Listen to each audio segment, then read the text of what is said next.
Okay, trade ini Ethereum telah bagi 2474%. Macam banyak kan? But I'm going to show you guys kenapa percentage ni sebenarnya tak penting, right? Dan cara saya telah manage trade ini. Okay, so let's get into the charts. I gave this trade bila Jun 10 ya, market long Ethereum, stop loss 2510, retesting previous week high and range support. So itu ialah analysis yang saya telah bagi. By the way, I am trading menggunakan weeks. So if you guys nak trade dengan weeks, link saya akan letak di bawah. You guys boleh dapat 20% deposit bonus. Okay, so let's get into the charts. So Ethereum, this was the trade setup. Right, saya telah ambil long dari sini. I was targeting at least 1/2. Right, risk to reward 1/2. Now here was the analysis. Okay, sebenarnya ini sedikit risky. Kenapa? Sebab saya sedang buy more or less di kawasan resistance. Saya sedang buy high. Right, saya sedang buy high. Tapi if we actually look at the range right here, kenapa saya yakin untuk buy pada masa ni ialah I think pada waktu tu Bitcoin pun sedang kuat, right? So I was expecting Bitcoin to move up as well dan Ethereum akan ikut juga. Okay, so if we can get this range, okay, so nampak okay, analysis yang saya bagi, retesting previous week high and range support. So previous week high and range support. So 2679 was the previous week high. Okay, kita ambil ni 2679, I believe should be here. 2679. Okay, so tengok, ini sebuah key level ya, previous week high, harga tertinggi minggu lepas. Right, ini saya sedang replay ya guys, so jangan keliru kenapa tarik tak sama apa semua. I'm currently in replay mode. So this was the previous week high. Sebuah level penting.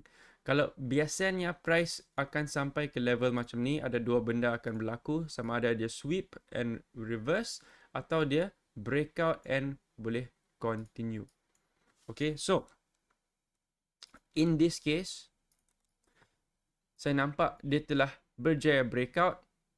Right, we got what look like a retest here, breakout, retest, candle merah ni, and a continuation. Ya, candle besar hijau yang sambung momentum dan volume besar. Kemudian dah ada candle merah kedua yang retest dan buat rejection sekali lagi di sini. Okay, so what I'm seeing is, kalau kita pecahkan structure ni, this is basically a pump. Ini di sini ialah sebuah pump, di sini ialah sebuah pullback, sambung pump, and then another pullback. So basically ini ialah structure bullish, right? Kalau kita zoom in ke lower time frame, contoh kita pergi 1 hour, you can see the structure is bullish. So I'm expecting a continuation higher, right? So because of that, tambahan Bitcoin pun sedang kuat pada waktu tu, saya yakin untuk ambil sebuah long di sini. Okay, so I took a long position. Boom, price telah jalan. Okay, tapi kita terpaksa close di sini. As you can see, saya akan tunjuk.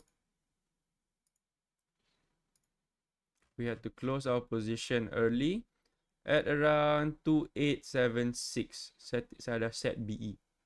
Right, 2876. Kenapa? 2876 somewhere here. Somewhere here lah. Ya, 2876. Saya dah set BE. Okay. Tengok, risk to reward tak sampai 1. 0.9. 287, jap. 2876. Okay, lebih kurang lah 2875. Okay. So 0.9. Alright. Kenapa saya take profit awal? Sebab kita dah sampai area resistance yang besar. So kalau you tengok sini, there's nothing here, right? Tak ada apa sini pun. Macam mana saya tahu ini adalah area penting yang perlu take profit? Sebab kalau kita zoom out sikit, we can see the closest resistance ialah sini. Okay. Dan macam mana nak tahu dalam semua ni mana resistance paling penting? Right. Well, you can always zoom out ke weekly untuk menjadikan dia sebagai satu kelompok supaya lebih senang untuk tengok. Right. So nampak ni? Ini kelompok yang kita target. So very simply we can letak sebuah garisan either at the previous week high atau di level penting. So ada dua candle yang flat macam ni, right? Candle 1, candle 2, ini menjadi area support atau resistance yang penting. Okay, so automatically we know ini zone penting untuk take profit. So going back to our trade, yeah, see, we have entered the zone. Automatically we want to take some profit sebab potentially there will be a reversal. Tambahan lagi, currently the market condition sangat-sangat choppy. Naik turun, naik turun, naik turun. Trending sekejap, reverse. Trending sekejap, reverse. Dia tak ada trending yang kuat. So, once we reach a key level like this, it's better to take some profit. Kesilapan yang saya telah buat banyak pada bulan lepas, which I wrote in the academy, ialah saya kadang-kadang saya tak cukup agresif untuk ambil profit. Saya terlalu nak tunggu dia sampai ke 1:1, barulah saya take profit. Tapi itu buat saya loss banyak sebab banyak trade naik sampai 0.8, 0.9, saya tak take profit. Saya nak juga satu-satu, but akhirnya dia reverse and hit stop loss. Right, so I'm learning from the mistakes that we made last month. Right, contoh a few trades Kaito, right, that almost hit 1-1 tapi saya tak take profit. So in this case, I'm trying to learn from the mistake. 0.9 saya take profit, set break even. Okay, so this is how you want to manage your trades. Bila dia sampai kepada level penting, you want to take some profit. Ideally, kalau boleh you nak level penting ni di area 1:1. That means stop loss saya dekat sini. This area of take profit berhampiran dengan 1:1. So jarak stop loss dan jarak level take profit pertama tu at least kena 1:1 atau as close as possible to 1:1. Dan kenapa saya buat macam ni ialah sebab saya tahu win rate saya has been 60 to 70% consistently. Right, so saya tahu berapa RR saya perlu dapatkan untuk maintain profitability. Okay, so sebagai contoh. Contoh,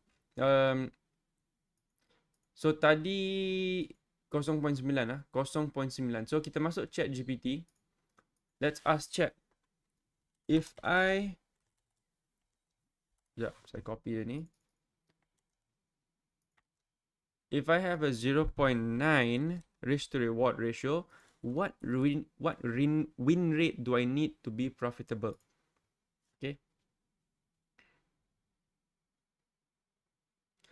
So, kalau RR 0.9, kita perlu ada 52% win rate. Right, 52%. So, saya dah tahu, saya yakin, okay, I can do this. Sebab saya tahu saya akan tetap profitable.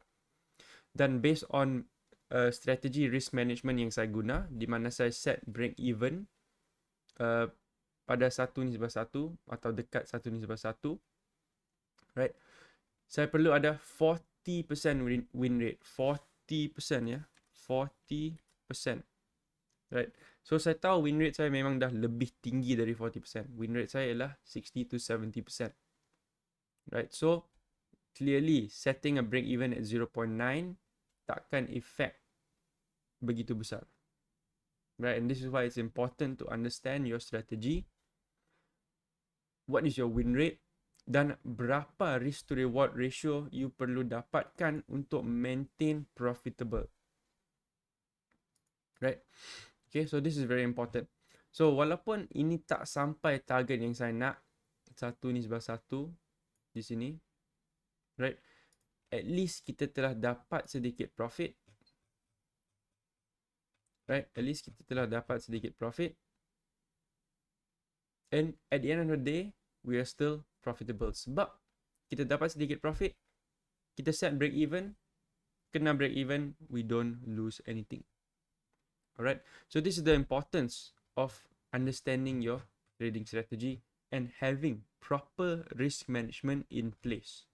Right, you mesti kenal cara manage risk untuk strategi awak sendiri. Okay, so one more thing before we end the video. Bybit sedang adakan Trade Master Grand Prix Series 3 where you boleh share 1,500,000 USDT. So ini untuk VIP. Kalau anda belum jadi VIP, you boleh claim VIP trial card ya. VIP trial card. Bybit akan jadikan anda VIP. So just claim the task in the rewards hub, achieve a futures trading volume of 5 juta during the task period, then you akan dapat VIP upgrade. Okay. Once you dapat VIP ni, you can join the Trade Masters Grand Prix dan share price pool pertama up to 700,000 USDT, price pool kedua up to 700,000 USDT, and price pool ketiga ada lucky draw. Okay.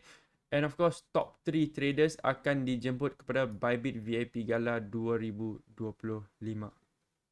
Right, so if you guys are VIP, if you guys are trader, you guys boleh join Bybit Trade Masters Grand Prix Series 3. Okay. Dan lagi satu, if you guys nak tengok exactly cara saya trade, entry, TP, stop loss, semua, everything saya share publicly. You guys boleh tengok sendiri berapa win rate saya, track record saya, semua dalam sini semenjak tahun berapa 2022. You guys boleh join the Kaizen Crypto Academy. Link saya akan letak di bawah. See you guys in the next video.